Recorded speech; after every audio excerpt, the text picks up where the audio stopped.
some of our remote viewers have concluded that yes, it's going to happen this time. That we and it will be on the same side of the sun at the same time. And if the remote viewer, and they're getting their information from ETs, from sources within the US government that tell me that yes, they are deeply concerned about it, and they're worried sick about it, and they don't know what to do about it. What could the government or anyone else tell you? What could they say to you? Would they tell you that grab your hat, dig a hole, hang on? He says, oh, it seems to be a rather nice planet, and we know about it, and all we need to do is name it.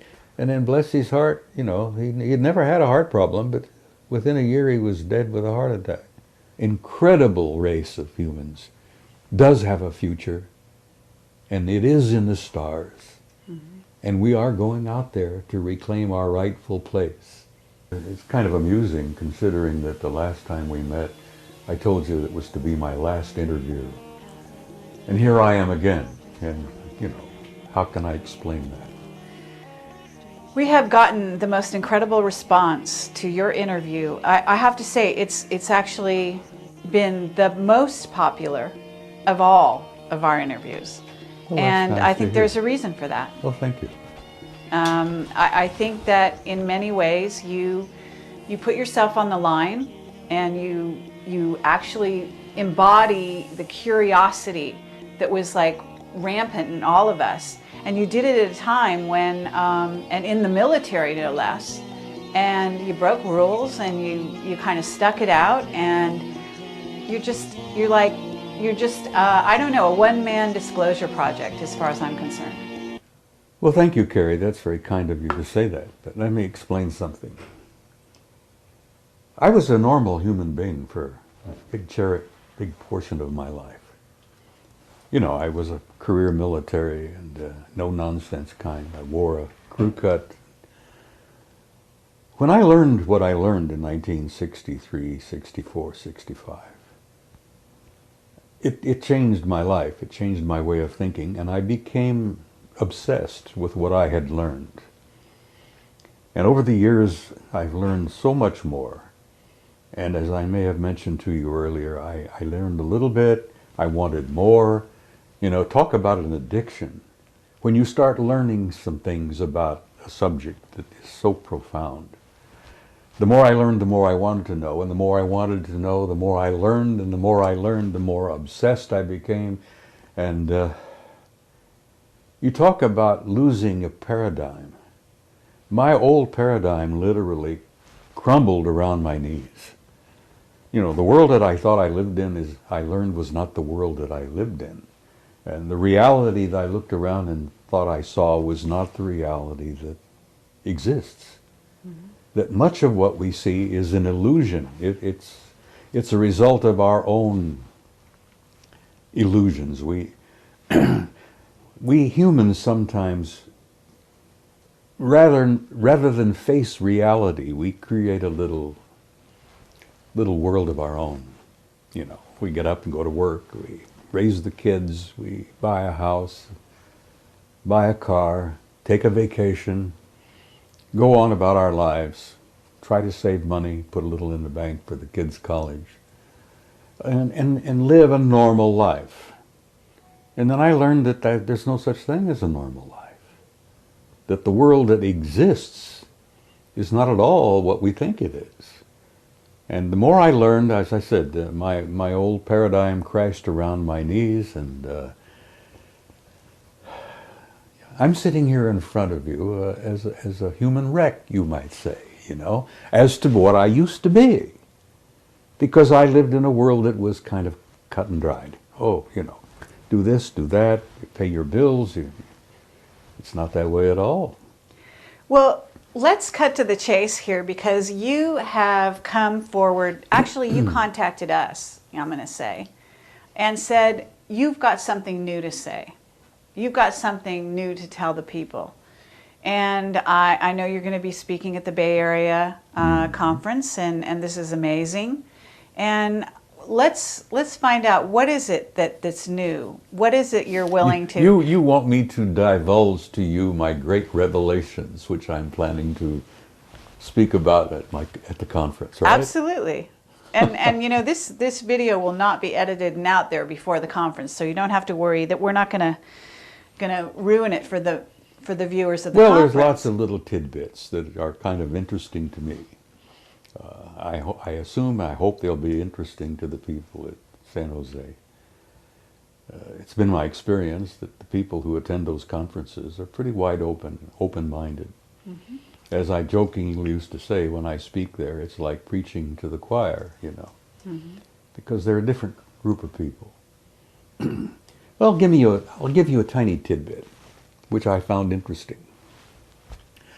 As you perhaps have understood, I have been a member of what we used to jokingly call the Old Boys Network.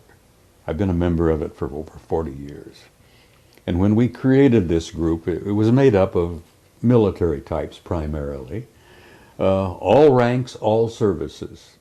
And we even had a couple of cosmonauts who were connected with this, mm-hmm. who were providing information. Well, over the years, the old boys have shared information with each other because we've had a variety of assignments and jobs in the military. We had a couple of admirals, we had a general, had 2 cosmonauts, we have innumerable colonels and command sergeant majors and people from all walks everywhere who provided information we used to share with each other.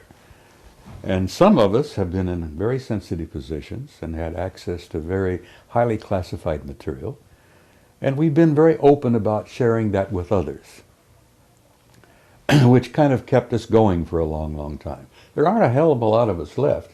The last time originally there was roughly about 150 members of this group. Mm-hmm. And today there's probably not more than a dozen left. We lost a good one, you know. Graham Bethune died here about a year ago. And Graham was a retired Navy commander who was a dear man, mm-hmm. who had some very sensitive information he used to share with others. But as I point out, we shared among ourselves. And then a few of us who came out blatantly, purposely, and started sharing what we had learned with the public. Frankly, I never thought I was going to get away with it. I thought they were going to stamp on me and, you know, eliminate me or whatever. There was even rumors, for God's sake, that they were going to call me back to active duty and court-martial me. You know, well, I'm going to be 80 at my next birthday, so I don't think they want to call me back to active duty. You know, I could have an accident, but I think why I'm getting away with what I'm getting away with, so to speak, where I'm releasing bits and pieces of this cover-up, is that there's somebody back there somewhere who wants me to do what I'm doing, or I would not have been able to do this. But let me give you a tiny tidbit of bits and pieces that come from the Old Boys Network. There is an organization called the National Reconnaissance Office. You've probably heard of them. Absolutely. A very super secret group. I mean, a super secret group among super secret groups. God, we've got so damn many groups now. As I used to jokingly say, when poor old Ike left office, he tried to tell us about the military-industrial complex. Well, it's a triad now. It's not just the military and industry. Mm-hmm. It's the national security agencies as well. Mm-hmm. So if he could see it today, he'd be shocked even more. Of course, I'm sure he's alive and well somewhere. So he's probably looking down, chuckling. But we are a triad now. The super secret agencies with the military and the industry. It's all like this. Mm-hmm.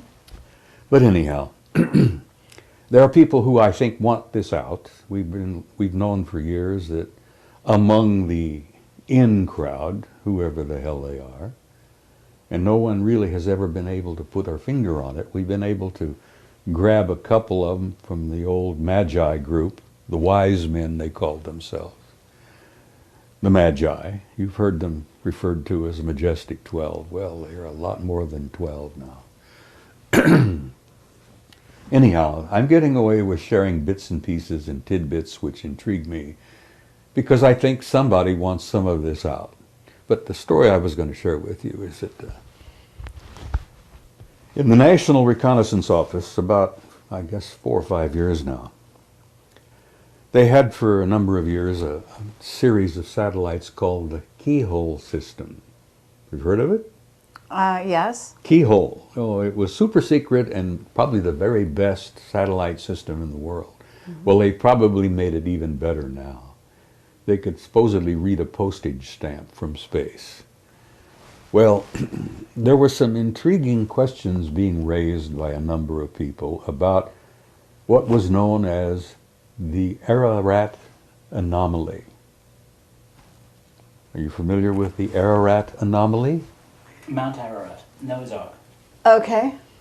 And so the guys in the NRO took their keyhole system and focused on the Ararat anomaly, which is, you know, a puzzle. Well, when the word got out, when the pictures finally were downloaded, and they computerized and enhanced them and cleaned them up, and they pushed them on the wall, or they broadcast them on the wall there at NRO, the remarks went something like this, and these are actual quotes. Jesus Christ, it's a goddamn boat. Christ, it's a big boat. Okay, one would say, why would something like that be so highly classified that it is way above top secret? Why would the discovery of a boat on Mount Ararat be classified so high, far above, you know, anything? Anyhow, the story comes out. The reason they classified it is because after they discovered that it was a goddamn boat, a big goddamn boat, they inserted a team of SEALs on the site. Now, that's a term that the military uses to put a bunch of guys on a scene. Right. Apparently they dropped them by aircraft, they parachuted down, a dozen of them or so. They inserted them onto the scene, and these guys spent several days in this goddamn boat. And then they extracted them by helicopters.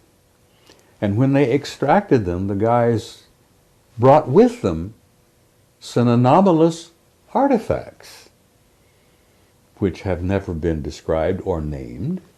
But those anomalous artifacts is what led to this whole thing being classified not only top secret, but way the hell above. And that's a little bit of information that's come out via the network of the old So are you boys. saying this is Noah's Ark? No one knows what it is. It was originally the Ararat anomaly. But then they discovered that it was a gigantic boat, apparently. But a boat built by humans. Well, it appears to be. It's essentially, from what they gathered, wood. Mm-hmm. But it's a work of genius, apparently. It was intricately put together, and it's really... And it survived all these years. Well, apparently. The question, how many years, you know? When was the flood? The last rumor I had was 12,000 years ago. 10,500 BC. When are they saying? I mean, I'm sure you have a theory. Well, the religious implications of it, you see. You know, every ancient culture on the planet has a similar tradition about a flood.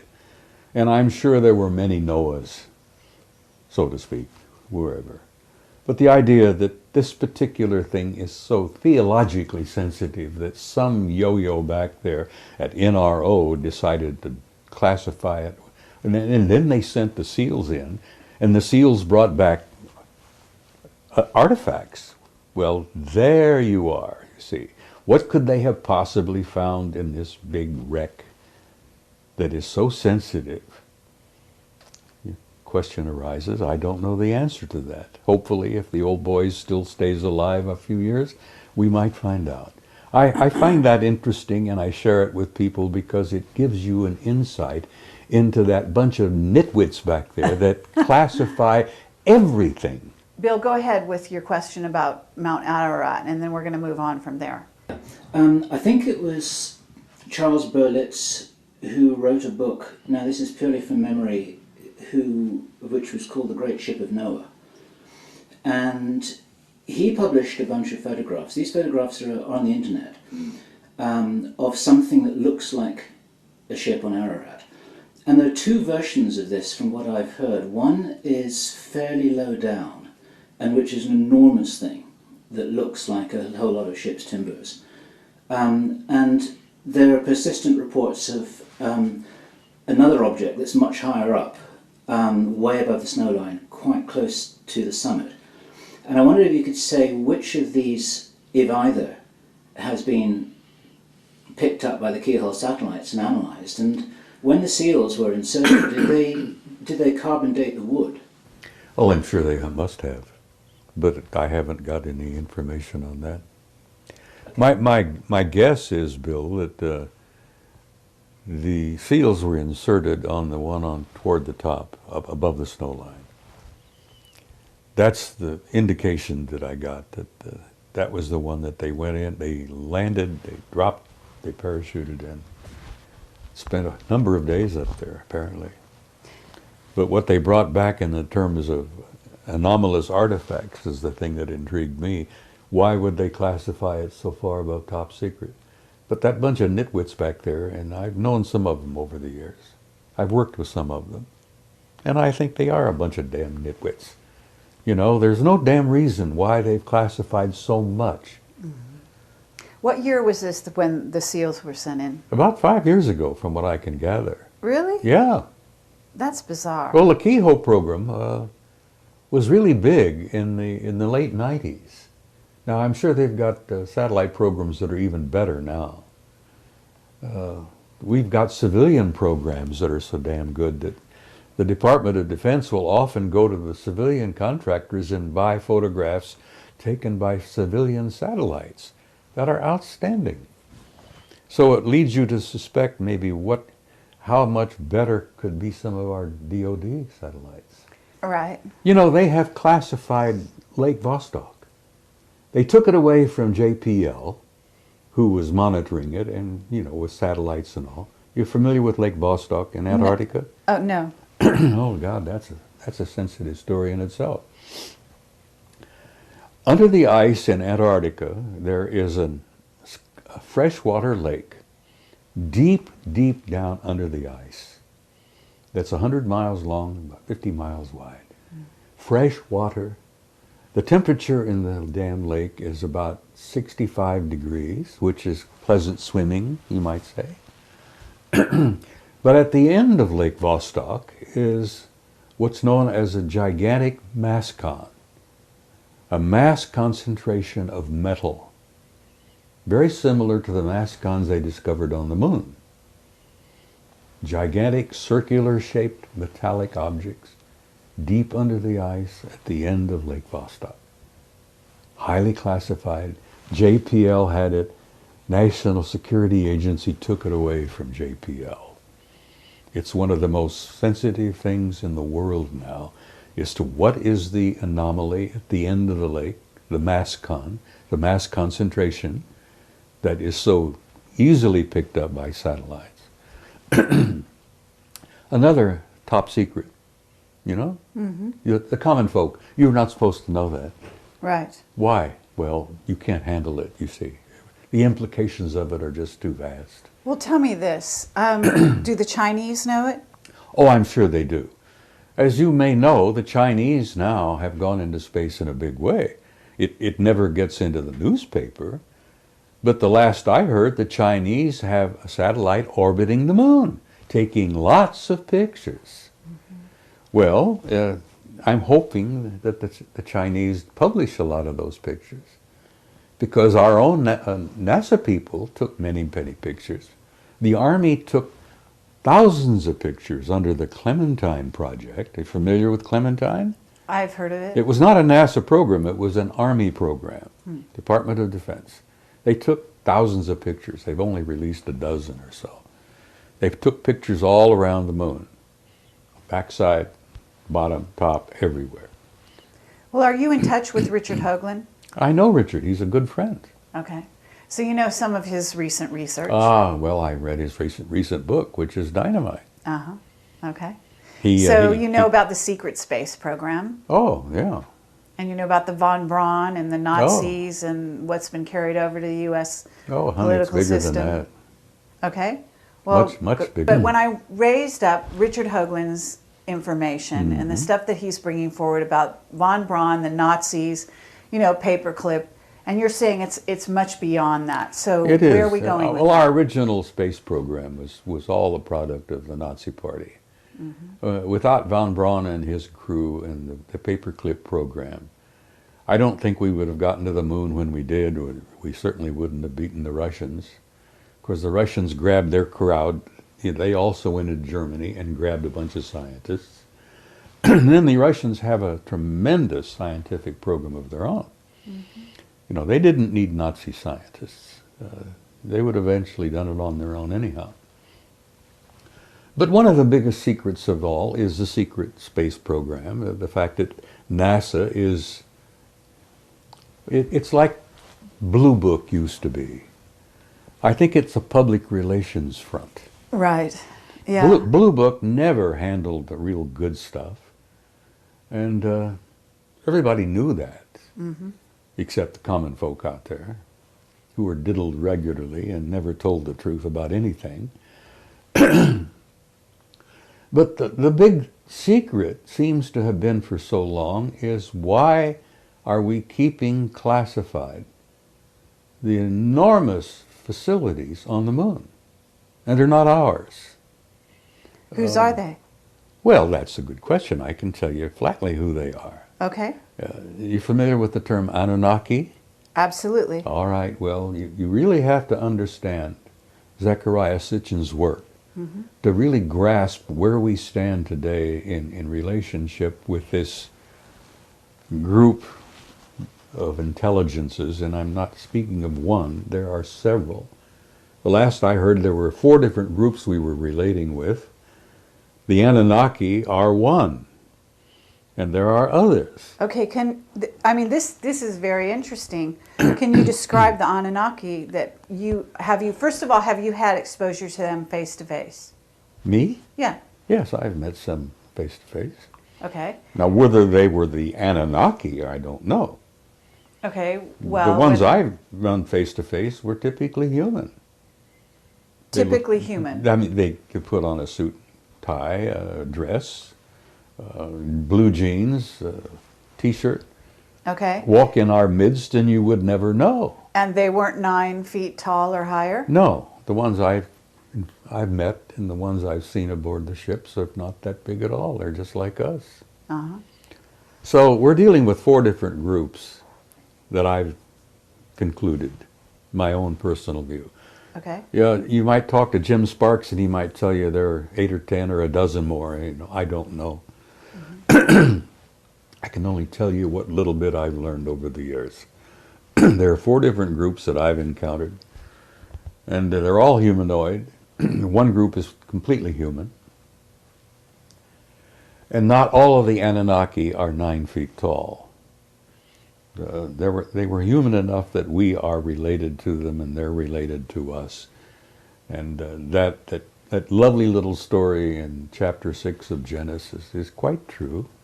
They did indeed engineer the genes and chromosomes of an existing species on this planet. God knows how long ago. Sitchin says it was 200,000 years. The information I have learned indicates that one of the major tweaking took place about 60,000 years ago. That Homo sapiens sapiens was tweaked and genetically manipulated even more. So we're coming along slowly. Okay, so what 4 races? Let's name them, in your opinion. Well, there are the humans. Okay. Some people call them the Nordics. Then you have guys that are very pale and very tall and very broad, which some people refer to as the big whites. Okay. And then you have the little guys.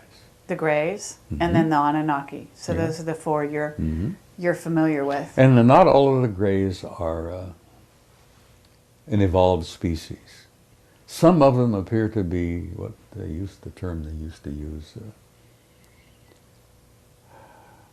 They were an artificial life form. Androids. Yeah, they were humanoid androids, but they were constructed. They're laboratory products. And they often wondered why, in cases of crashes, where there were survivors, that some of them didn't come back and try to retrieve. And the story that came out among the military for many years was that they wrote them off. They went back and made more. Now there are some people who say, well, they don't have a soul. Well, I run into human beings that I began to wonder whether they had a soul. But Okay, there so are two types of Greys from what I've learned. There are the little guys who would appear to be laboratory products. And then there are the 6-foot Greys, whose eyes are more round. And they're not really gray, they're just sort of a chalky off-white color. And they seem to be an evolved race all of their own. And I think those are the ones that probably ran into Betty Hill and Barney at the incident many years ago. have you heard about Dan Burish talking about the Orions that are sitting in ships along with the military, actually watching the planet right now? I've heard bits and pieces of that. I don't know too much about Dan's story. He's come up with a great many things. Okay, but this is just new information that he's actually come forward with. Well, and they're watching the planet to see what happens and whether or not we have a catastrophe of any kind, and whether they might have to step in. We have photographs, and many of them I'm going to share and show. I have slides, photographs of gigantic objects. I'm talking about humongous objects in space. And many of them are in satellites around their orbit around the planet. Many of them are in orbits around the moon, around Mars. I have a couple of pictures that I'm going to share that I got from a Soviet cosmonaut on what happened with the Phobos thing. The Russians, you know, their famous Phobos rocket system that they sent up there some years back, which got knocked out of orbit by an anomalous object that came up from the surface. But it had taken a number of outstanding photographs before it was damaged and crashed. Okay, what will you called it an anomalous, I don't know, object that came up from the surface, meaning the surface of the Mars. moon? From Mars. Earth. Yeah. Okay. No, the Phobos program was sent to Mars because they had hoped to land a lander on the satellite Phobos. Right. There are two circling Mars, which are anomalous. Again, that fantastic word, anomalous. Astronomers consider them anomalous because, first of all, they're going in the wrong direction for a natural satellite, whatever that means. They're too small to be natural satellites, and they're too close to the surface of Mars to have survived. Because if they were natural, they would long ago have been brought down and sucked in by gravity and crashed. The fact that they're still there puzzles everybody. So the Russians said, we're going to land on Phobos. It's about 12 miles in diameter. I think Deimos is only about 6 or 7. And they were going to take some pictures on the surface. Well, you know, apparently the intelligences up there decided, no, you're not going to do that, and bumped Phobos, the satellite that the Soviets sent up, knocked it out of orbit, and it crashed, apparently. But they've been doing that to the JPL craft going up and around Mars There for years is, now. there is an intelligence on Mars that wants to limit our access to their reality. And they've done a damn pretty good job of it. Well, our witness, Henry Deacon, and I don't know if you're familiar with him. I'm familiar with him. I don't know him well. Okay. He has said that the Anunnaki are on Mars in They bases. are. I agree with that. So are they the ones shooting down those objects, you know, the various probably. craft from JPL and so on? Look, Zechariah has said, and I know this old man, I respect him tremendously. He says they never left. They withdrew overtly from their activities on the planet with us, but their activities have continued covertly, both on Earth, the Moon, and Mars. And from the knowledge I have and the limited amount of information I've been able to get, that the primary focus, the primary intelligence behind all of this are the Anunnaki, the same group that genetically engineered us so many thousands of years ago. Okay, but you've got Enki and Enlil, right? And these are warring brothers, and one is working for the positive side of humanity. Well, and you the had other- this dysfunctional family. They even went to war with each other. And man was in the middle, as he always has been. You know, we were a product of their engineering. They engineered us as a slave species. They engineered us to work for them. But aren't they still at war? Apparently there is still, and in some of our remote viewers, and I know a few of them, I've done a little of it myself. And believe me, it works. Mm-hmm. I've been accused of being guilty of front loading, so to speak, because when I want to look at something, I know what I want to look at.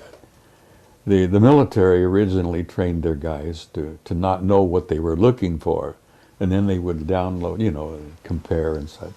Right. But when I want to look at something, I know exactly what I want to look at. One of the greatest, of course, is Ingo Swann. Oh, absolutely. A tremendous guy. What an intellect that guy Oh, is. incredible. We're dying to interview him. Do you know? Well, he and I have corresponded. I wrote a nice article about him one time, years ago. Uh-huh. And he wrote me a letter and thanked me for it and told me he appreciated Lovely. it a lot. Yes. But he is a rare man. He's Oh, a rare intellect. yes. Not only is he probably the best remote viewer we've ever had, perhaps other than Pat Price, Right. that Ingo's come up with stuff on the moon. That you have to read his book, Actually, I have. Penetration. Yes. It's dynamite. And it's hard to get a hold of. I Yeah, well, understand. it Yeah. should be reissued because it'd sell like hotcakes. Absolutely. I spoke about it on Coast to Coast a couple of times with Art Bell, and apparently it became so damn hot that you can't find a copy, and $200 or $300 each Yeah. if you can find one. Yeah. Well, I have. I don't know if I still have it, but I had one. Yeah, well, hold on to it. It's gold. Uh-huh. But Ingo is gold himself. Okay, but let's kind of like move back to the question, because I want to sort of drill down to this answer. So they're still at war. They still have a difference of opinion about us. Now, whether Enlil and Enki. Enki, Uh-huh. he goes by two names, Ea, Okay. whether they still are alive or not, Right. with the genetic geniuses that they have been, that they are, they can genetically manipulate, they ingeniously genetically manipulated their own chromosomes, DNA, till they literally have become practically immortal. Now, I wouldn't be a bit surprised that Enki and Enlil may still be alive. Mm-hmm. Maybe they're running around with a cane like I do and grunting and groaning. They got the great grandkids doing the running, and I don't know that, and I'm sure that no one else does. But apparently the factions are still divided. And the one side wants to use us, as they always did, and the other side wants to give us the opportunity to be our own species, to chart our own future, and to call, to determine our own lives. And there apparently has this been difference of opinion going on. So when we get back to the national security state and the state of the U.S. right here and now, I mean, you're an ex-military. I hardly want to call you ex because I think you're in some ways probably still consulted here and there. We're about to go to war with Iran. What's your perspective on this? We're not? No, we're not. Okay. And that's my opinion, for whatever it's worth. Sure. I have a half penny in my pocket that I don't believe that we're going to have a nuclear war because I don't think the custodians will allow it. Right. The planet is too valuable. It's too rich a reservoir of life. Not only the humans here on this planet, but all the other creatures. This planet is an absolute cornucopia of beautiful, beautiful forms of life. And not only that, but the the fauna and the what's the other term? Flora. The flora. The flora is infinite almost. Yeah. No, the planet's too valuable. Okay. They've got a lot invested in planet Earth, and they're not about to let it go to a nuclear war because they have the power to see that it does not happen. And I want to tell you something else. You've heard this old rumor about the Prime Directive? Bullshit. It doesn't exist. Right. Okay. They have been interfering here, breaking the so-called Prime Directive over the centuries, so thousands of times. They have been interfering, according to our historical records, back to ancient Greece. They probably had a hand in that damn dust-up at Troy. They took sides. There were even rumors in Homer's reports that the gods themselves came down and took sides and played in the game. To them, it's a game. Right. Well, the Bhagavad Gita, if you're There familiar you are. with it, It's I mean, filled we with go it. in. The Vedas are filled with it, you see. Absolutely. Richard Thompson is a genius. He's written a book about it. Ah. Alien Identities, it's called. Okay, I'll Get take it, a look. read it if you get a Yes, chance. I'd love Richard to. Thompson. Okay, now I'm going to change gears. He worked with Cremo on there. Oh, really? Yeah, they were jointly wrote that book on the hidden history of the human race. Oh, okay. Cremo and Thompson wrote that. Well, Richard wrote a book of his own called Alien Identities, and it's filled with Vedic facts, which you would enjoy. Yes.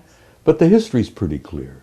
They've intervened over the centuries, again and again and again, wherever it seemed appropriate to their benefit on their behalf. And they've gotten in our wars. They've messed around in that whole mess. Okay, but what about Planet X? Oh, it's a reality.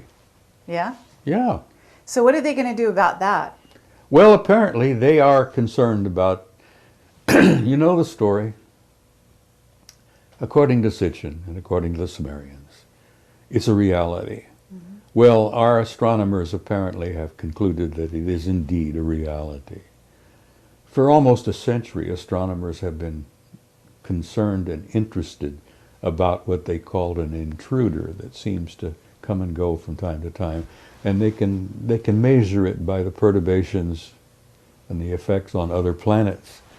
They've known its existence for a long time, but they've never gone public about it.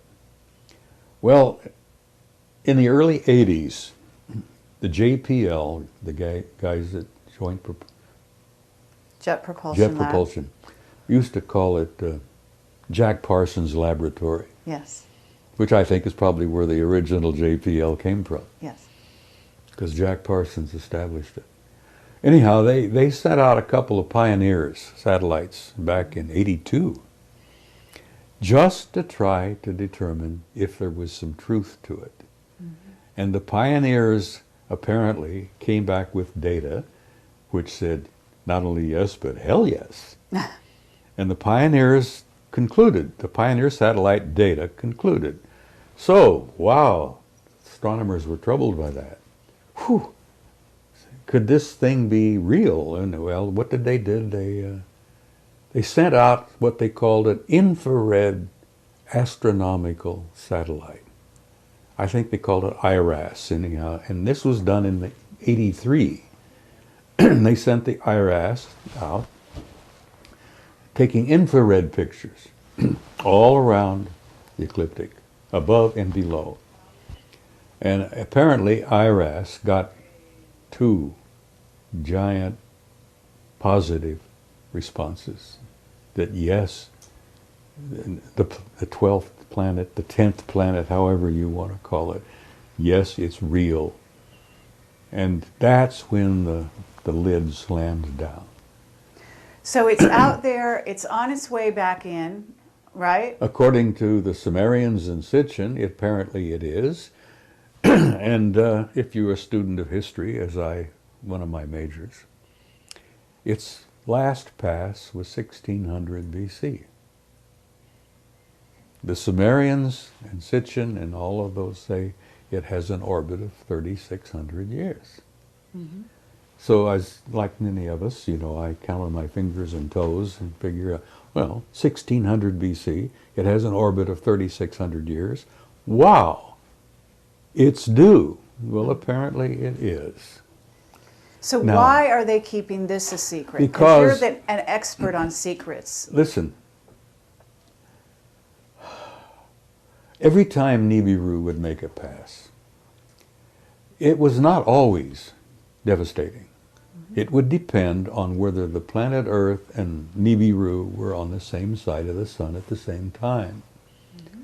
And if we were on the same side of the sun at the same time, all hell would break loose on planet Earth. Well, apparently the last pass triggered the explosion of Santorini, Thera, the volcano in the Mediterranean and the Aegean Sea, blew its top, brought to a close the great Minoan civilization. Among other things, it affected Egypt. It's all in the records, apparently. There are even historians and theologians who say that Santorini's explosion is exactly what you're reading about when the plagues and all hit Egypt that allowed Moses to get the Israelites out. But if you look at 1600 BC and figuring that was a relatively recent pass, it's due now, and apparently the guys in the astronomical observatories know it. And that, again, is above top secret.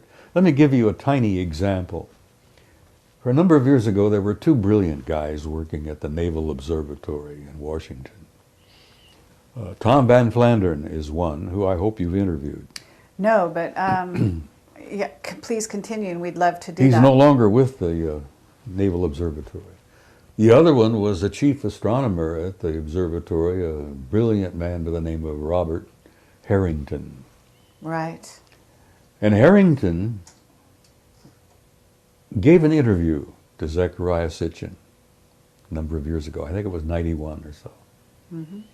Where he came right out and said, Dr. Sitchin, we are interested in this because it ties in perfectly with the work you've done on the Sumerians and the ancient planet Nibiru. He said, we found it, it's real, we have photographs of it, and he says from what we can put together, it's a rather nice planet. It's about 2.5 times the size of the Earth.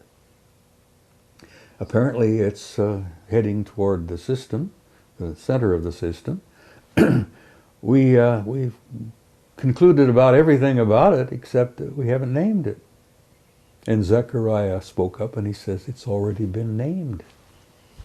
He says, you simply call it Nibiru, as the Sumerians called it, the planet of the crossing. Mm-hmm. Well, Mrs. Sitchin and I were in agreement. I miss her. She died about a year ago. Mm. She was convinced that Robert Harrington had died because somebody bumped him off, because he had the courage to come out and give Zecharia this interview. I don't know whether you've seen it or not. It's on tape. No, I haven't seen it, but we interviewed Lucas Scantamburlo about this subject, and he's also talked about Robert Harrington. Yeah, being- well, Harrington gave the interview to Zechariah, and it's on a video called Are We Alone? And I think you can pick it up at the conference here next week. Okay. I have a copy, and I sent a copy to Neil Freer, who's a man you should interview. Okay, well, we're in touch with Neil. He's a very interesting guy. Oh, he's brilliant. He's a brilliant guy. He's brilliant. He just recently came out and admitted that he's had an intimate interrelationship with extraterrestrial intelligence since he was a child. Well, he's always talking about the Anunnaki. I do know this. Well, he wrote a book called Breaking the Godspell, and he has supported Zechariah's work for years. I have a question, Bob, if I may, about the provenance of this information, in the sense that Zecharia Sitchin's work is very well documented, and a lot of people watching this video will be very familiar with his books and with all the intelligent commentary about that. Are you saying that you have additional information based on your contacts within the Old Boys Network, or are you doing a neat presentation of... Many of my conclusions are my own, and they, in many respects, correlate perfectly with Sitchin's work, which is, Neil has told me, he says, Zechariah really should get the Nobel Prize. But I don't know what they would grant it to him in what field. But he's such an outstanding scholar in what he's done, and the Earth Chronicles is what he calls all of his work. I think there's 7 or 8 of them now. I have 2 questions. One's a minor one to do with celestial mechanics. And it's just something that I've never understood, and I've heard this question from many other people as well. That if Nibiru comes from the outer reaches of the solar system, it's going to be an icy rock, which isn't going to be the kind of place that any beings could live on or would want to live on. And researcher Andy Lloyd, who you probably have heard about, has theorized that what they're seeing in the photographs that you referred to as an orange object is actually a brown dwarf, with the possibility of Nibiru being one of its moons, if you like. And there's a lot of debate about how to apply what Sitchin seems to have been saying to the real practicalities of life on an icy rock out in the orbit of Pluto. And I wondered if you knew or had anything to say about that.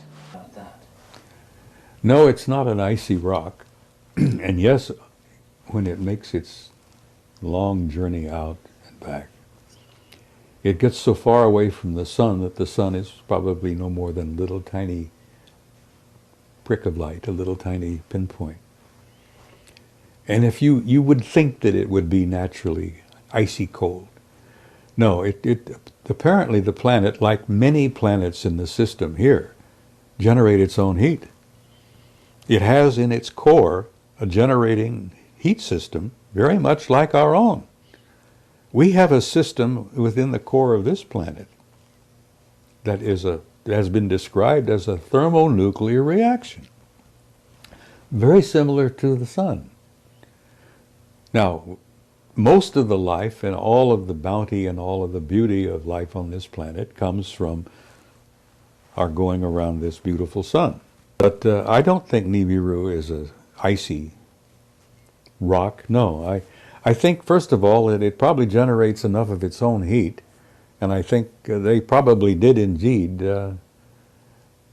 create for themselves, with the advanced technology that they have, a kind of a Dyson sphere. Are you familiar with that? Mm-hmm.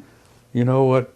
Brilliant British astronomer, I think, Freeman Dyson, said some years ago that an incredibly advanced technology will have the ability to enclose its planet and retain not only its heat, but its atmosphere.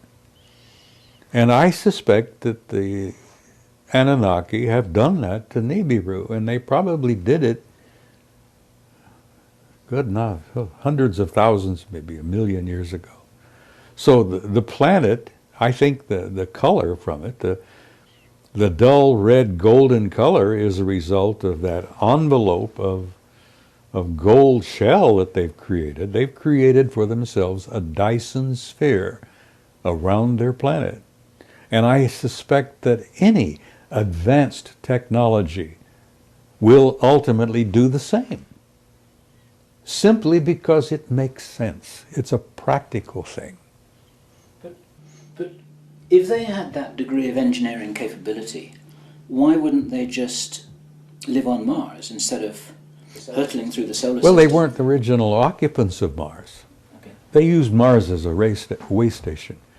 And they've reactivated it, and I agree with Zechariah on that they've reactivated their way system, their way station there. They used to drop off on Mars on their way here. So they were never, I don't think, original inhabitants of Mars. There are a few remnants of original inhabitants on Mars. There's even some indications, which I've been looking into, and I've gotten some data that we're playing host to a bunch of Martians here on this planet. I'm talking about the original species. Do you know anything about the original Martian species?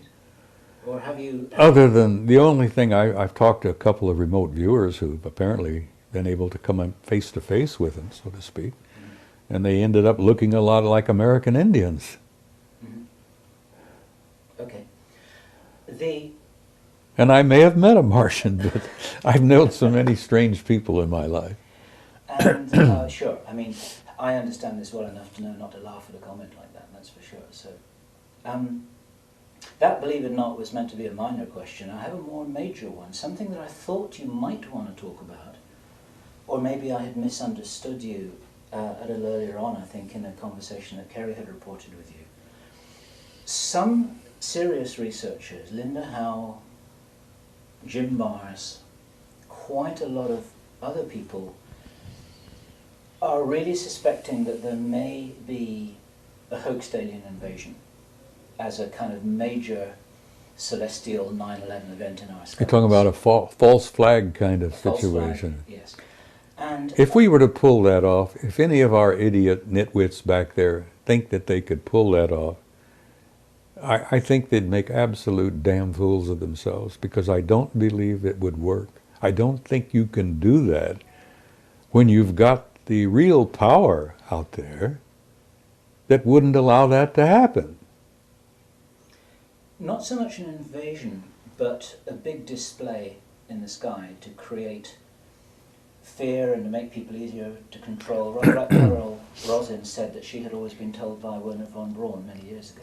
Yeah, Werner shared that apparently before he died, that it was one of the programs that the government at the time was considering.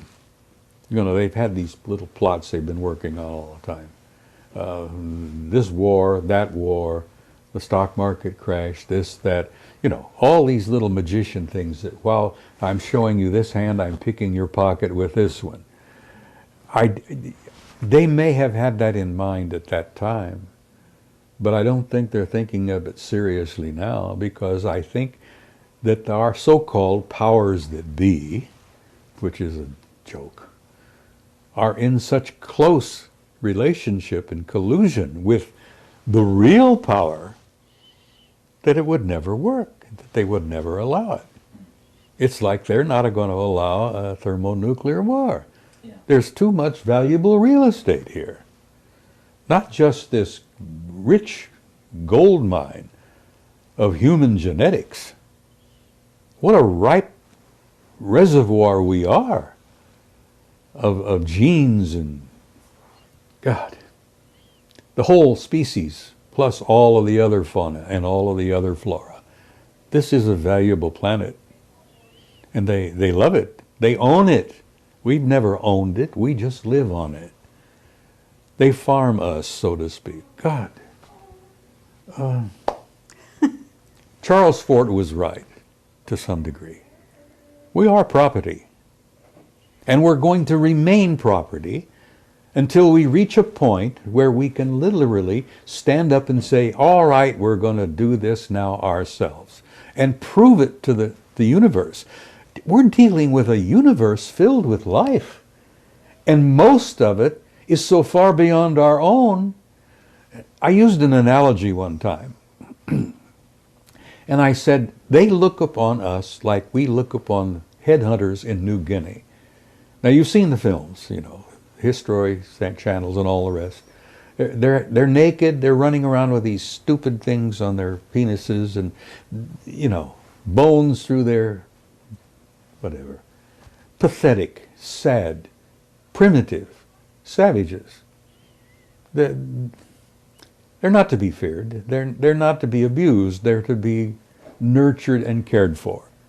Well, the difference between some of them out there and us is the difference between us and these poor guys in New Guinea and those rainforests out there. Now, I joked about that, and then I learned later that that wasn't really a very accurate comparison. I learned later that I didn't even come close to an appropriate comparison. That the real comparison between many of them out there and us is closer to how we feel about the chimpanzee. And Bill, if you allow your mind to take those trips, and I know you do, there are creatures and life forms out there that are literally godlike. A lot of the remote viewers who've encountered them, and I've seen a few of them myself, look upon them as transcendentals. They manifest as living energy life forms, forms of light. They're the same kind that appeared when Jesus was walking around. Probably the same kind of guys that showed up with poor, Joseph Smith. I didn't know the history of the Mormon faith. And poor Joe had an event one time happening in his bedroom where two brilliant, beautiful, tall, glimmering, glistening beings of pure light appeared in his bedroom. Those are transcendentals. Now, the difference between them and us is between us and the rhesus monkey. So I think I'm getting close, maybe not, but I'm thinking I'm getting close to an analogy that may be more realistic. You know, I have nothing but hope because I'm an immortal being. I'm an infinite life form. If you could see me the way I really am, Bill, it wouldn't be in this pathetic body with the... It's only our bodies we're describing, not Oh, us. that's right. You know, this is just a shell. I've had it for 79 years. I've used it badly, and I've abused it over the years, and I'm beginning to pay the lessons, or the prices for that. But if you could see me as I can see you, and we are shimmering beings of light. Yeah, Absolutely. totally.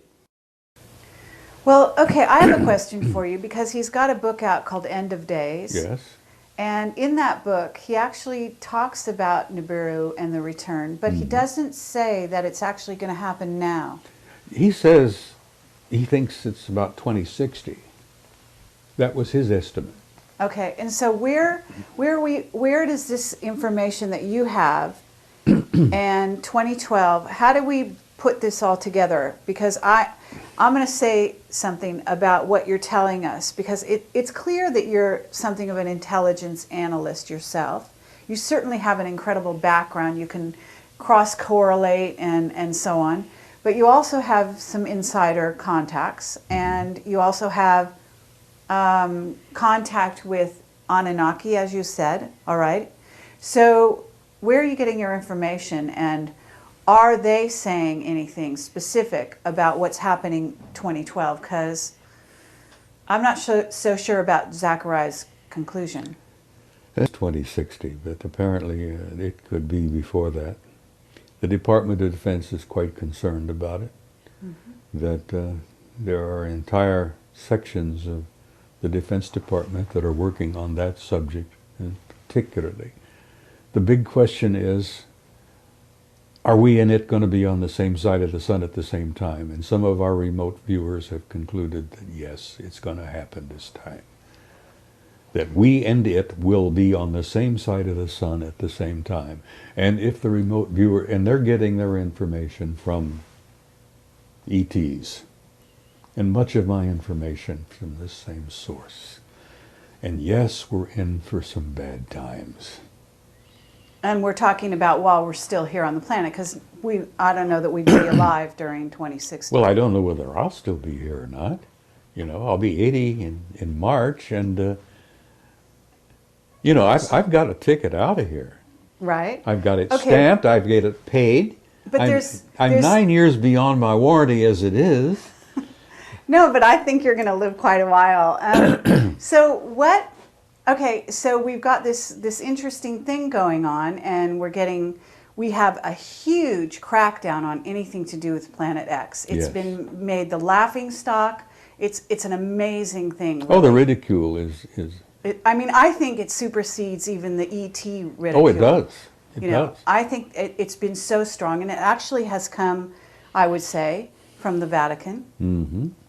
So what are they so afraid of, number one? And number two, have you heard the theory that basically what has to happen is a protective shield is going to be put around the Earth such that this time it's actually not going to have the impact that it has in the past?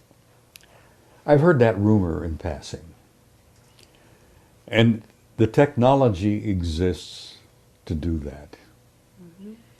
Mm-hmm. What I have a suspicion is that much of what will transpire will be allowed to transpire. The Earth is not going to be destroyed, and the human race is not going to come to an end. But it is going to be a difficult period of time when it begins, and let me tell you, it has already begun. The reaction from the sun is a clear response to the presence of this other body.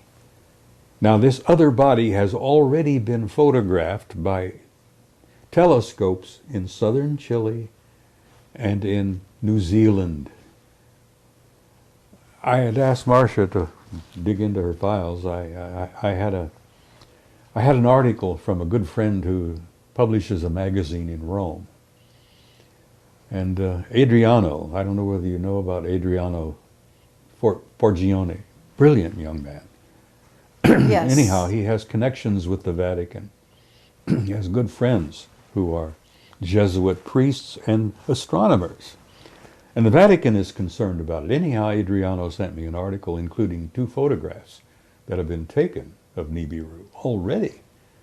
Taken by primarily, I think, this observatory in Chile. But they've taken pictures at an observatory in New Zealand as well. So it's close enough now that optical telescopes have pictures of it. And they're studying it carefully to try to determine, what is it they call it, the celestial mechanics of how everything moves. Well, if our remote viewers are correct, and the ETs have given us some rundown on it, it's going to be a difficult passing.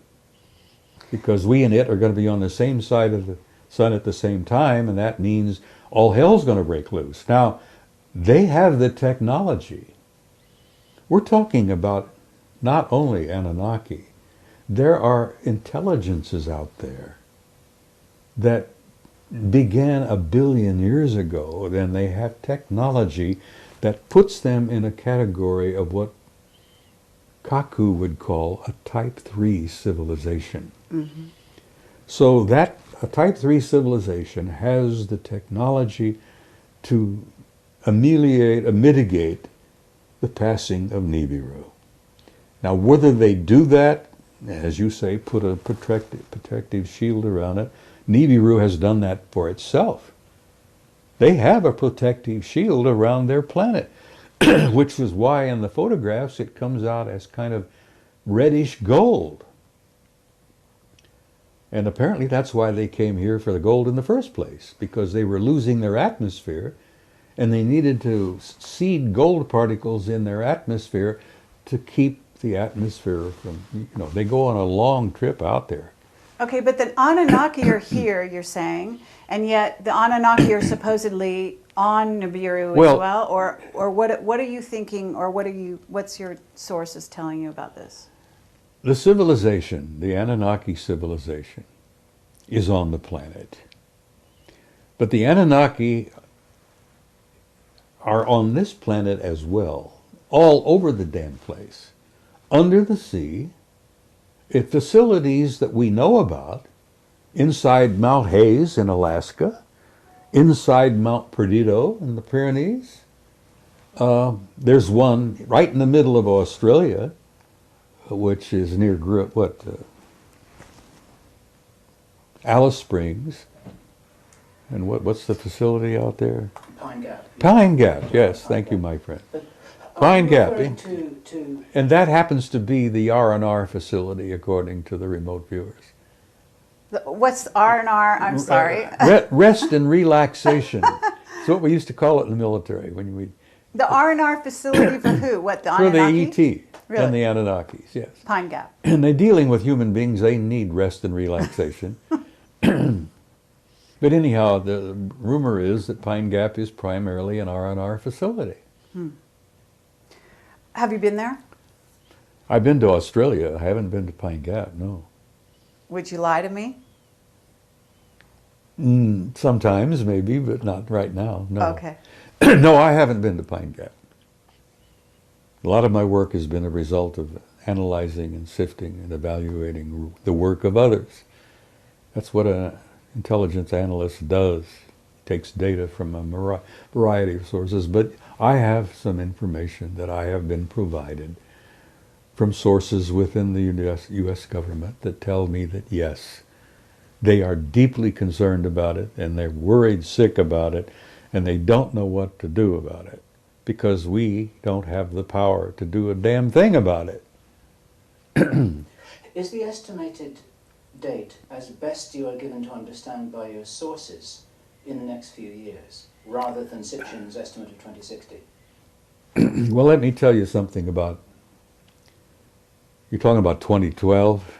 I'm talking, well, there are some serious Planet X researchers who say that we'll see the thing next year, and the thing's going to start. I think you may see it next year, but I don't think you're going to have the hell breaking loose until maybe about 2020. You're going to have a build-up of factors.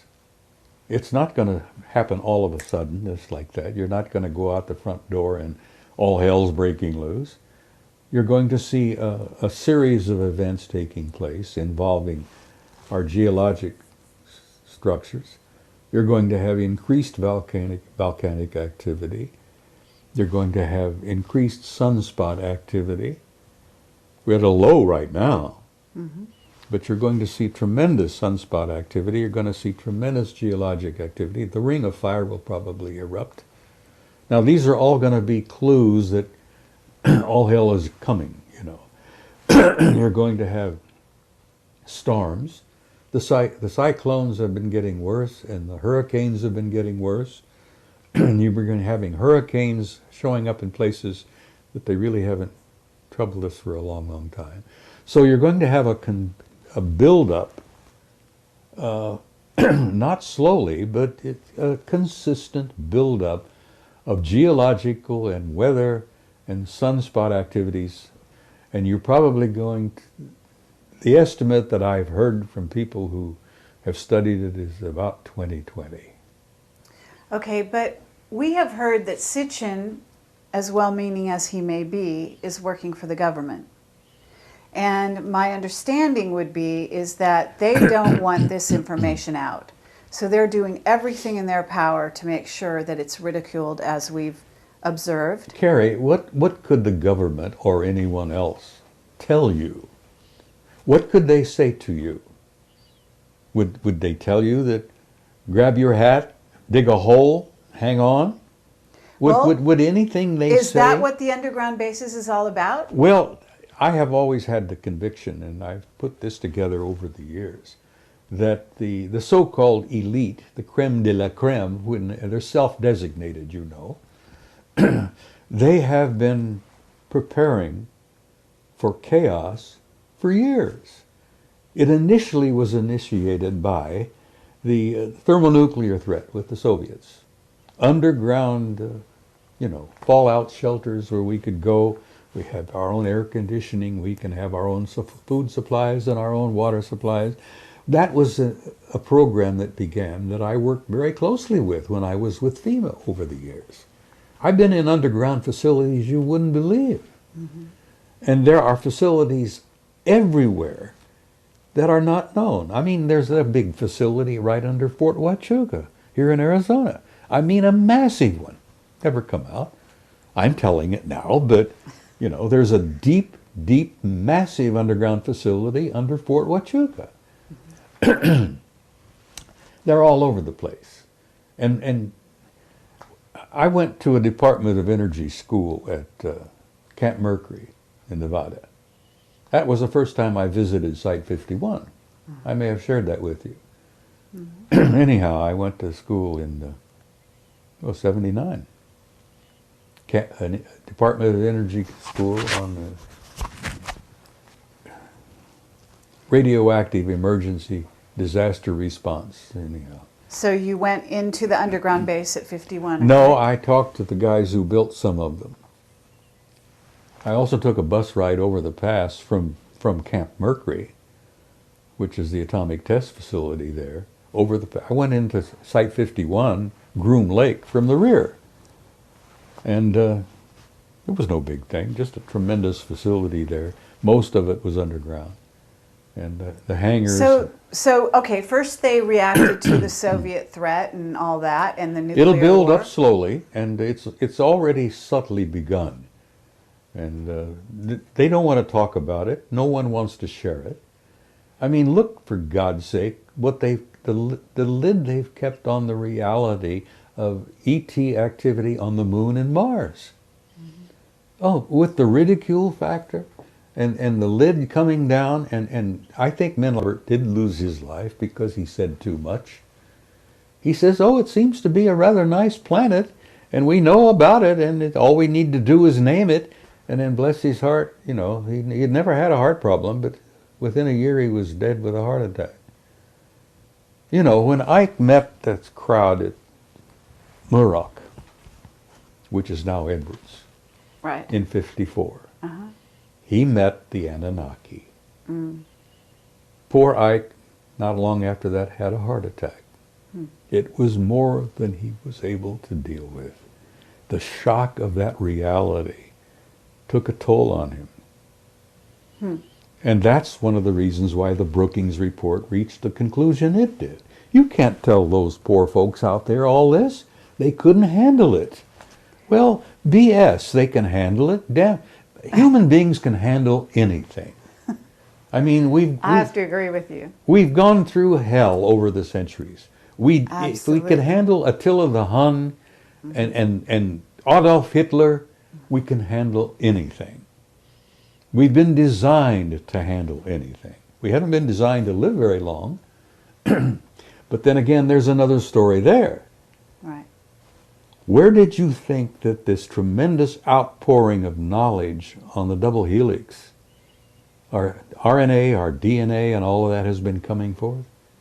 Is there some connection with the fact that maybe we now have a relationship with the guys who originally designed us in the first place? Sure. Of course we have. We're now in the process of redesigning and engineering our own DNA. And we're being told how, we're being shown how. And thank God they're sharing it with us now, because the first time poor old Adama and Iwa wanted the knowledge, they threw him out of the garden, as it were, And that's another thing I want to talk about briefly in passing, is that there's no such thing as original sin. And that's a crock of manure that's been forced down your throats for thousands of years. There's no such thing as original sin. The human race never fell. It was pushed. And this species that you and I are a part of, this beautiful, wonderful, hopefully incredible race of humans, does have a future, and it is in the stars. And we are going out there to reclaim our rightful place, where we should have been in the first place. Okay, and this gets into the secret space program and terraforming, because there is some terraforming going on, preparing for what might happen if Nibiru comes through and if the Earth is in such a state. We're talking about terraforming Mars, maybe beyond. Have you heard things about this? Yes, terraforming is a fine art. It's been going on for millions of years. The Earth itself was terraformed. Right. You know, it was prepared. The garden was prepared for life. And then life was introduced and has been nurtured since, from the very beginning. Terraforming is a fine art, and some of those guys out there who've been around a billion years are pretty good at it. So, you see, I don't know whether they're planning to re-terraform us after Nibiru passes, or are they going to try to help alleviate the damage in the meantime? I would suspect that the latter. Maybe they are planning, through their engineering genius, and my God, the fact is that, you know, they've got artificially constructed objects in space in the rings of Saturn that are over 2,000 miles long. Spaceships, 2,000 miles long. I have pictures. I'll share next week. Okay, what about John Walson? You know, are you familiar with his pictures of the craft around the sun? I've heard of it, but I haven't seen them. Just wondering. We've got objects. I have photographs taken by Apollo 13 of alien ships 5 miles long, and I'm showing those over in San Jose. Wonderful. Now, those were taken by our own astronauts. Now, you get the guys on Apollo 13, and they're all, from what I understand, all 3 still alive. And you won't get a one of them to admit who snapped the shutter on that camera, but the film is there, and the negative number is there, the roll number is there, and there it is. NASA photograph of a 5-mile long artificial spaceship. Now, and that's small. Well, let's talk about the astronauts for a minute, because what's going on with Clark McClelland, and why is he having such a problem coming forward? I didn't know Clark was having a problem. He has a book that he's trying to write. He's penniless. He's had a terrible time. They don't want him to talk. No, they probably don't. Okay. And have you talked to the astronauts? What about Edgar Mitchell? Have you talked to Edgar Mitchell? I talked before he died with Gordon Cooper. I was on the phone a few times with Cooper. He even sent me a photograph of himself. I admired him because he was one of the mavericks who had the courage to come out and say what he had seen. I've known Ed Mitchell for some years. Every time I get a chance to see him, I chat with him, and I consider him a delightful man. He's very warm and terribly bright. Are they mind controlled? To some degree. Have their minds been wiped? Cooper never was. Okay. They never got to Gordon. And I don't think they got to Neil Armstrong either. But all of the rest of them, to some level, have been kind of, well, what's the word I'm looking for here?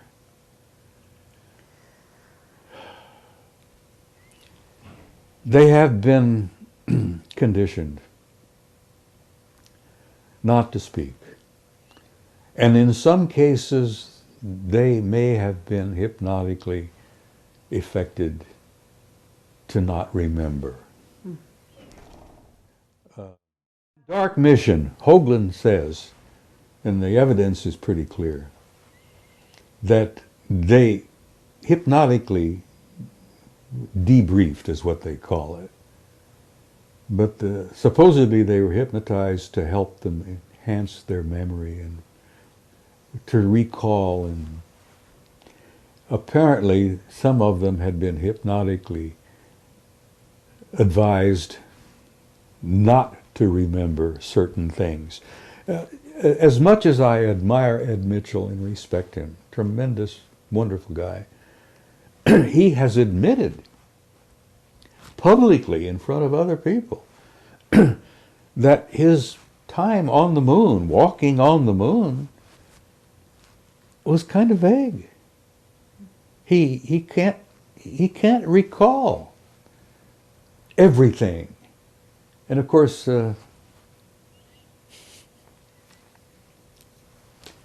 that's sad. I don't think they ever got to Neil Armstrong. Because when he got back, he left the program, said, "To hell with it, I'm out of here." He went back to Cincinnati and started teaching math at the university there. And Armstrong hasn't said 5 words publicly since. Uh-huh. And then you have a case of Aldrin. Now, Aldrin has had experiences where he has been with friends, and the subject would come up, and Buzz would start to cry, or he would get nauseated. One time, and Hoagland touches upon this, I think, chapter 10 in the book, where Aldrin was in conversation with a few people and with his wife, having a few drinks, and was just kind of relaxed. And somebody asked him a blunt, straight to the point question. And he had to run out and throw up. He got sick. Now this to me is a result, and I've studied it enough over the years to know that that sounds to me like hypnotic suggestion. Mm-hmm. He has been hypnotically conditioned not to remember or to not even discuss it. And if he gets nauseated, and in the one instance with a bunch of old friends, old flyboy types, he ended up starting to cry. Now this breaks my heart because Aldrin is a good man. He was one of our better men to be selected for that program. Mm-hmm. You know the story, and this is common knowledge. They got back from Apollo 11. They put Aldrin in a sanitarium for about 6 weeks. He was suffering from alcoholism. Do you believe that? Do you believe one of our best and bravest, one of the finest, who in the Apollo program suffered from alcoholism? Nonsense. You know, that apparently it was the programming to be reinforced. Now, why would a grown man with his background break down and cry like a baby, or end up getting nauseous and barf on the subject? That's hypnotic, post-hypnotic stress. So what is it on the moon that is, that is so important that they want to completely whitewash it out? Oh my God, the astronomical societies, the professional astronomers in this country have been guilty of criminal activity. You may quote me. They've been guilty of criminal activity for years to not discuss the reality of what they knew on the moon. There are major facilities and major activities going on the moon all the time. Not only that, the moon has water. Now, whether it's a natural process from the satellite, or whether it's water that's been stored there for use, there are vaporous signs of a form of an atmosphere in the bottom of some of the craters. Now, astronomers have seen these pictures, but that dishonest bunch of nitwits won't discuss it. They're scared because you know why? 90% of their income comes from government grants. And when you've got a government grant, and that's your prime source of income, you're going to say whatever the government says you should say, or don't say whatever the government doesn't want said. Well, anyhow, there's some atmosphere on the moon, at least in the base of several of the larger craters. There is water on the moon, but there is major activity going on. I mean, we're talking about engineering activity. There are giant ships that come and go out of the craters. There are lights all the time. They have noticed bridges appearing and then disappearing. I mean, they're active as hell on the moon. What But the about- same activity is going on Mars. You've seen my photograph, I guess. It's not only my photograph. But there is a city the size of Chicago underground on Mars that's generating so much heat it shows up in infrared photographs. Are you in touch with John Lear? I've met John. I've been in his house a time or two. I visited him. I have a tremendous respect for him. The reason I like John is he's been nailed, as I have, as a damn fool maverick, you know? So, The- I mean, this is his pet, project. The is establishment moon. has tried to ridicule John Lear, and you can't ridicule John Lear because he's got sources similar to some of my own that are beyond question. He's getting people inside, feeding him information almost on a regular basis. I get mine in bits and pieces when I go to conferences and when I meet people, But John gets it direct. Okay, I have a question for you about Arlington Institute and what's might be happening in October, because we have a lot of information coming at us about October and about something that may be planned. I don't know if you've heard some of this stuff. We have our top secret witnesses are coming at us saying, that the economy is being engineered to crash here in the U.S. Oh, this that- whole thing has been engineered. All right. It's been diddled. This is a joke. And the poor guy out there, the poor working man on the street, as it were, is being screwed royally. But, this whole thing, Carrie, I would almost come to a point that 90% of what you call reality are threats with the Russians, the Georgia invasion, the stock market collapse. All of this is all engineered. So tell us about it. So tell us about Georgia, because to get back to, I know the guy who's head of, or was head of, the Arlington Institute. They are sending out a newsletter inviting people to tell them what dreams and visions they're having about October, because October has become such a hot month in tracking. There's something called Half Past Human. Have you heard of them? In passing, just They're doing, they do language, they track with web bots all over the internet, basically tracking where a language is going. They've been doing it since '98 with computers and so on. And they were able to chart, like before 9/11, this huge raise in consciousness, that some event was imminent. What they're getting for October is the same thing, only something even more long range in its effect. Well, I have a And- tremendous respect for John Peterson. He's brilliant. All right. I've known him so for if some years. Arlington Institute is suddenly asking for people's dreams and visions about October, why are they doing it? Marcia is more in touch with John now than I am. He's a computer person, I understand. I won't touch the damn thing because, as I told you earlier, I enjoy my privacy. And if you're on the World Wide Web, you don't have any privacy. Okay, So anyhow, I but- agree with you there. So okay, but you know him, and here I'm just basically you're saying this thing is engineered. So what happened in Georgia? What do you know about it? Oh, it was all engineered. Okay, so the Russians, were tipped off. The president of Georgia did what he did just to lure the Russians in. Right. And he went in. The Russians could not have ignored him, for God's sake. He invaded one of their little, So what's the purpose behind it, though? We know what happened, but why? I think, what could the purpose be other than to detract people's attention from this over here to this over here? Okay, and while this our over here while our is- economy was falling around your knees, we're all paying attention to the Russians invading poor little Georgia. Okay. Well, the Russians didn't invade poor little Georgia. They went out and whacked the president of Georgia's little pee-pee, as it were, stop that, and they pulled back, you know. Right. That was, you know how the magician works? He gets you in front of his, you know, he's Very got, good, and yes. he's doing this with this hand while he's picking your pocket with this one. That's right. And that's what the government is doing. And when I say government, it's not the government you think you got. Mm-hmm. It's not the, you know, God, that's all a facade in itself. Mm-hmm.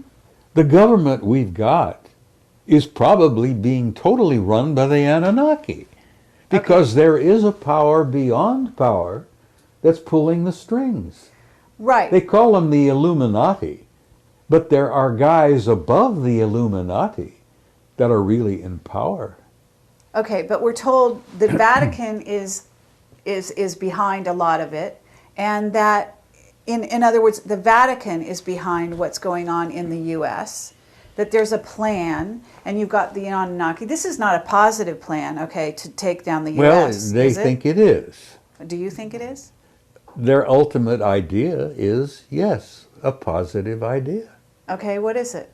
A one world government. Oh, right. Of Absolutely. course that's what they want. Right. And they're going to have it eventually. Absolutely. Now, you can have a positive one But the growing government, pains, right? the growing pains that we go through before we get there, it's going to be pretty horrendous. Not only are we going to have to put up with this crap with Nibiru, which is a real thing, but this growing process that we're going through to end up eventually with a one world government is going to be painful as hell. And there's going to be a lot of blood on the streets before it's over with. Sadly enough, that's in my opinion a fact. And that's being manipulated from a very high level. Okay, but we have white hats in the U.S. government that are actually trying to prevent this, are they not? We have some good men and good women who are well aware of what's taking place and what's transpiring, and they're trying to modify, ameliorate, is that the right word? To make this growth pain as painless as possible. They're trying to not have as much blood as it might take. Growth from adolescence as a species and as a society is somewhat like the painful growth of an adolescent kid, 13 years old, who's trying to grow up. Do you remember when you went through that? It was Sure. not fun time. Absolutely. So, okay, but let's get down to the nuts and bolts. The stock market is crashing. You need to invest in gold and silver The if you want stock to stay market alive. was rotten to its core. Absolutely. But are you telling people to leave, to go to South America? What's your advice? I'm telling people that you're in for some difficult times. And I say this in my presentations. I jokingly look at them and say, you're all doomed. There's not a one of you that's going to be around 100 years from now. You're doomed. So to hell with it. Enjoy the ride. No, I tell people who are interested in listening for whatever it is I have to say, that you're in for some difficult times. It's going to happen. There is no way to avoid it.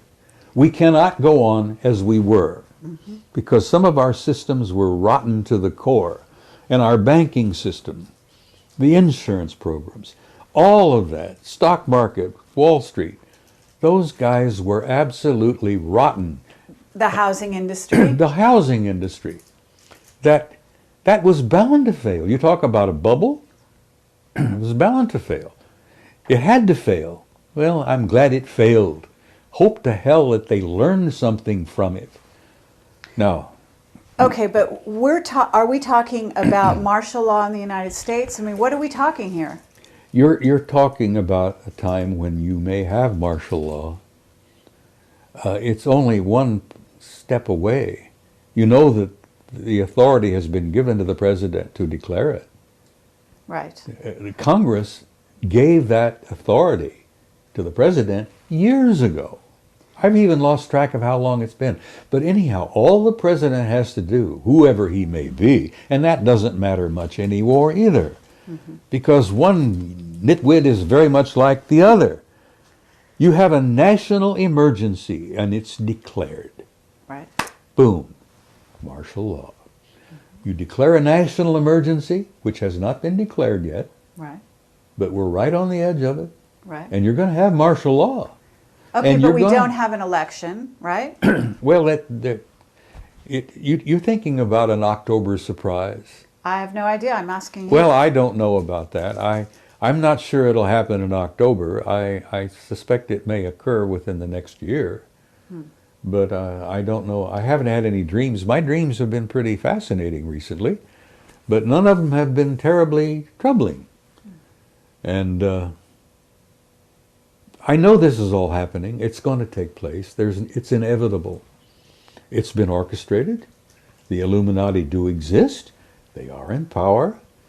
They've been in power for years. They've been demonstrating that power ever since 1913, when they created the hell is it, this banking system? The Federal Reserve. Federal Reserve, yeah, which is a private corporation. We lost most of it in 47. I don't know whether you were aware of that, but that was a big year. National security became everything. It became the member of the triad. 47, we declared, we made the National Security Agency. We formed a pact with the Brits, the Australians, the Canadians, and New Zealanders. The UKUSA Pact, which most people don't even know exists. The UKUSA crowd, all of us, Britain, US, Canada, New Zealand, Australia, are all like this.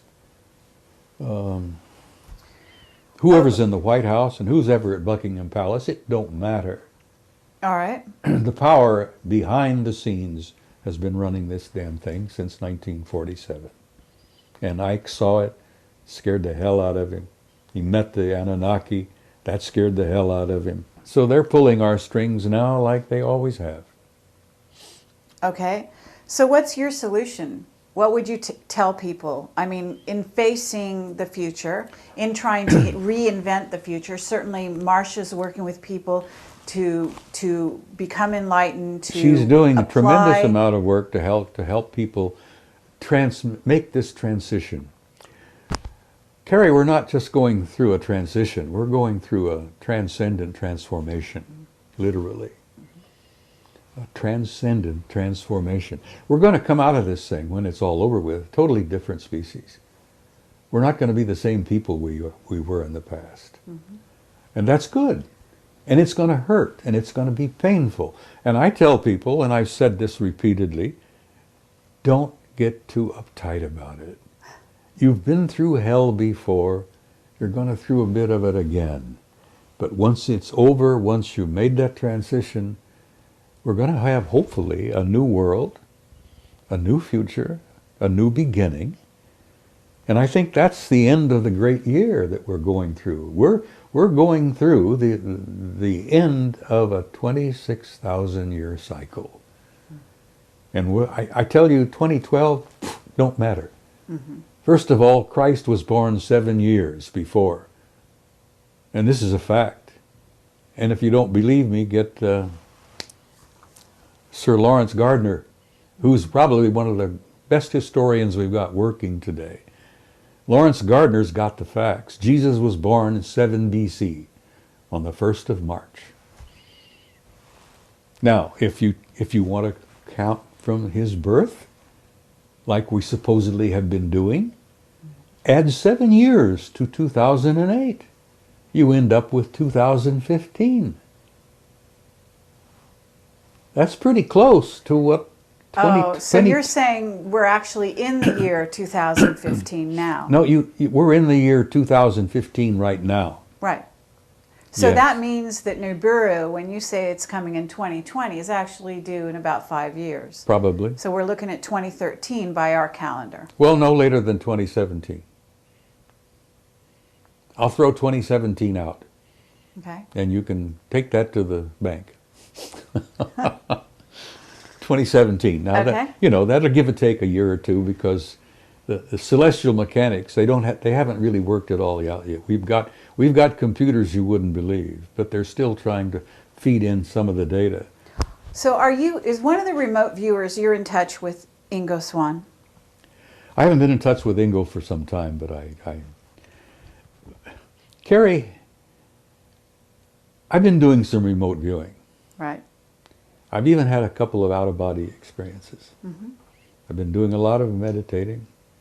When you step into that world, there is no time. Mm-hmm. And you can talk to anybody, everywhere, all at once. Mm-hmm.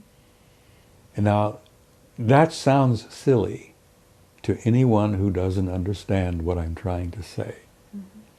When you step into that realm of timelessness, and you remote view, and you step out of your body, and you go into altered states, and you meditate, you're in a timeless, infinite reality that people communicate. You'd be shocked and amazed at the wealth of information that's out there just to tap into. The old ones used to talk about the Akashic record. Mm-hmm. It's real. It's real. And it isn't just about the past, because, Carrie, there is no past. Nor is there a future. There's only an eternal now. And a physicist sitting here in this room would say balderdash, because they wouldn't grasp for a minute what I'm trying to talk about. But old Ingo would. Yeah, absolutely. Well, I've been some of those places myself that you're talking about. I knew it, you see. And so I have to say you're absolutely right. And it's incredible pleasure for us to hear this from yourself. And I would like to, at this time, just open the floor and say, is there anything that we haven't covered here that you would like to talk about? And then, of course, we would also like to invite Bill to ask you some questions. We've danced around on a whole bunch of things for the last hour. I enjoy it. I enjoy chatting with you two guys. You're pleasant people. As I say, I'm an old codger, and you plug me in and turn me loose. There's no telling where I may end up. I've been around 79 years this trip. I've made a dozen or two previous trips, which amazingly I remember quite a bit about. When you start going into that timeless realm, you step into that infinite, which we're all part of.